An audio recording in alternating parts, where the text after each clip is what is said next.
There's enough in your vortex to keep you thriving for 20 or 30 lifetimes. That's how dynamic it is. That's how big it is. And you want some of it. How are you going to get it? You got to get into receptive mode. You've got to think like your inner being thinks in order to be in that receptive mode. Okay, first of all, thank you.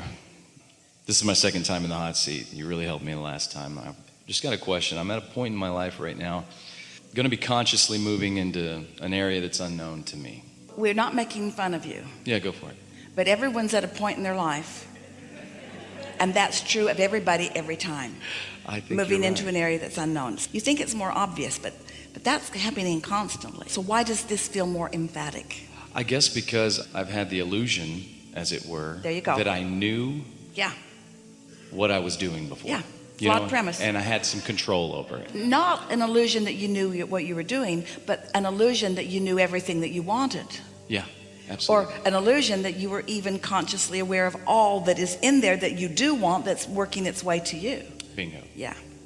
And so through getting more connected with myself and my emotional guidance system about where I'm succeeding in life, with things that I'm actually doing vocationally, I've resolved to myself that, this career I've been in for 15 years has kind of run its course. It's served me well. But I do want to do something else. Emphasis on it has and is serving me well is my bouncing off place.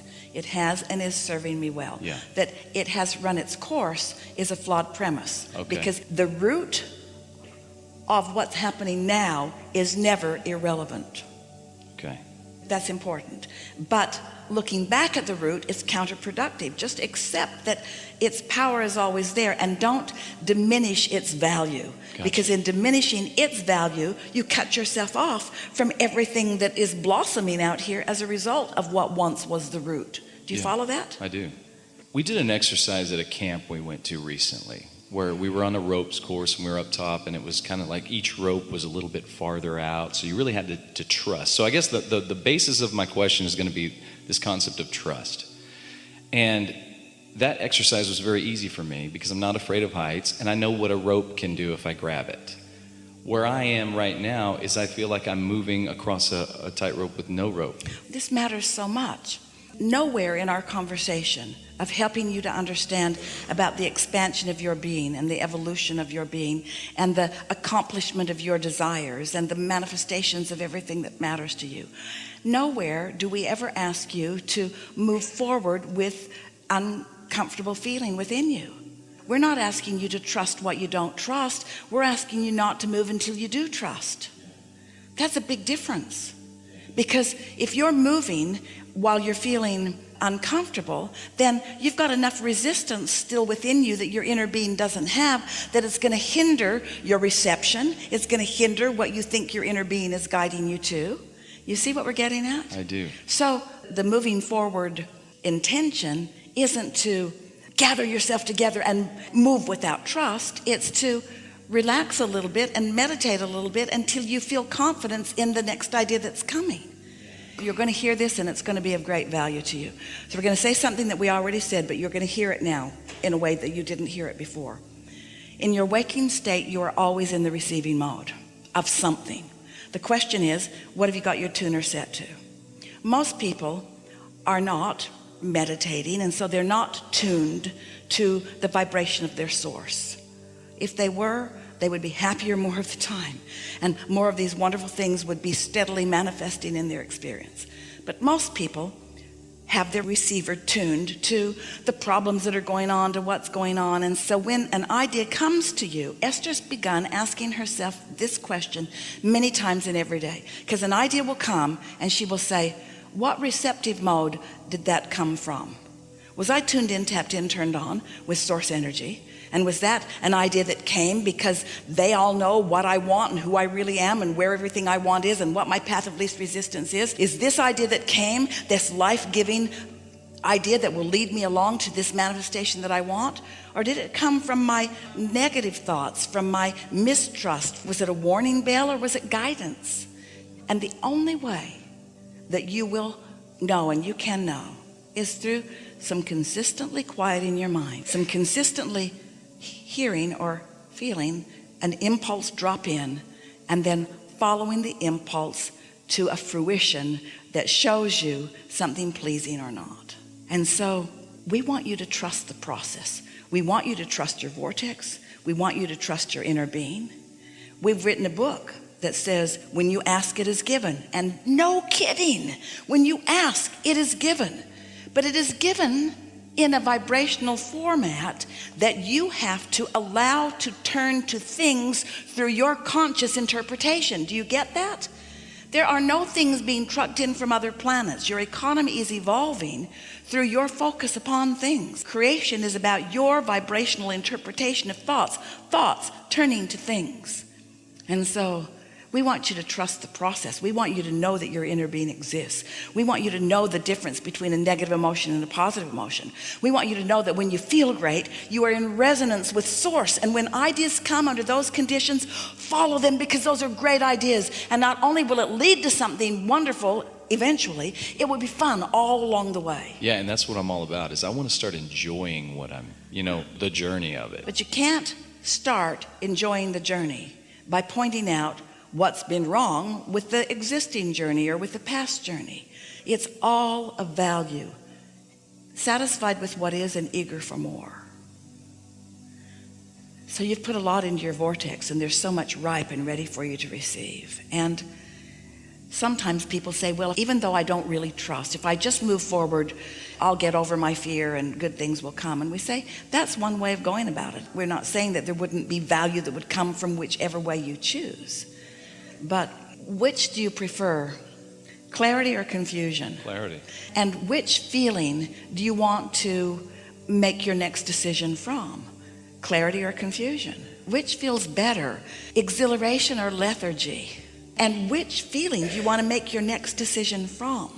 So if you just remind yourself that when you feel that positive emotion, that you are in that moment in a state of absolute resonance with your inner being who knows, and with everything that you want, and only wonderful, glorious, never-ending wonderful experiences will come from that. Humans keep thinking, I'm without it, I'm without it, I'm without it, I'm without it, I'm without it, and I don't like it, and I don't like it, and I don't like it, and I don't like it, and I don't like it, and when I get it, and when I get it, and when I get it, I'll be happier, I'll be happier, I'll be happier.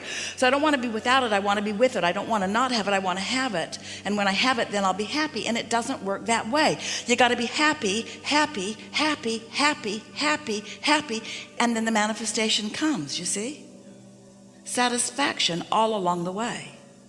And once you catch on to this, and you have something really central to it, it is so satisfying, that is so life-giving, that will be so meaningful to you along the way, is that you will come to this awareness that most humans don't want to hear from us or anyone. You're never going to be satisfied completely. There's always going to be something else, because the experience of being a creator and witnessing the turning of vibrations to thoughts and thoughts to things is where it's all at.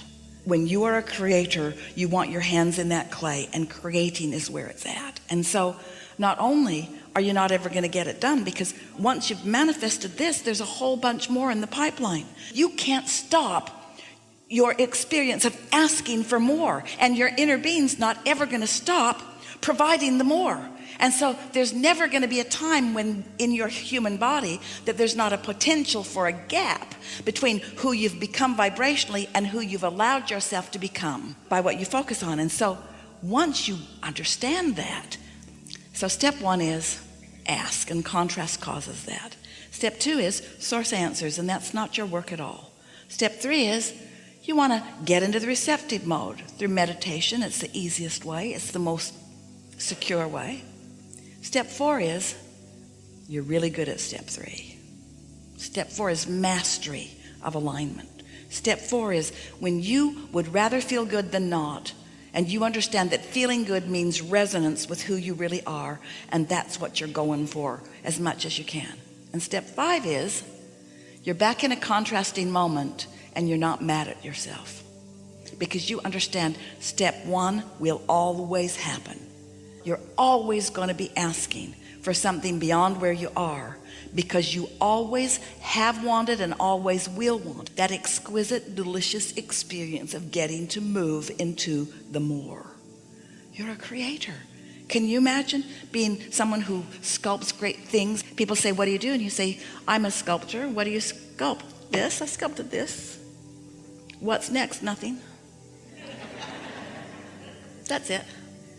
Do you like it? Do you like it? What else are you going to do? Nothing. That's it. I did that. I did that. I did that. I did that. And that's enough for me. I did that. I did that. And there's no juice left in that. No matter how much you sell it for, there's no juice left in that. It's the next idea and the next and the next. It's the next thing coming into becoming, and the next and the next and the next and the next and the next. And as in your human form or in your non-physical form as we are, there's no ending to our becoming. We are all in this together. So you said, I'll go forth into a physical body and I will explore and I will come to new personal preferences of what would be more. And your inner being said, and we will remain non-physically focused, and we will watch you, and we will take pleasure in everything that you explore and discover.